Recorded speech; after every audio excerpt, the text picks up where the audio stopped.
планета благополучия, комфорта и многого того, к чему стремится большинство людей. Венера с 25 августа по 11 сентября окажется в созвездии иллюзии Читра. До 3 сентября Венера в знаке своего падения. Венера также представляет взаимоотношения между людьми, романтические, обычные взаимоотношения. Венера представляет женщин. Начнем с минусов.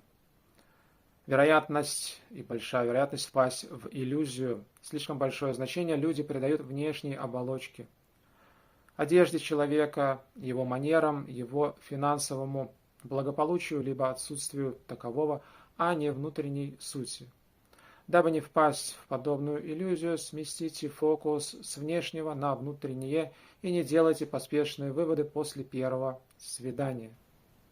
Позитив. Читра – одно из самых любимых созвездий Венеры, символ созвездия Читра – бриллиант, камень Венеры. Читра – творческая накшатра, как и Венера. Вывод.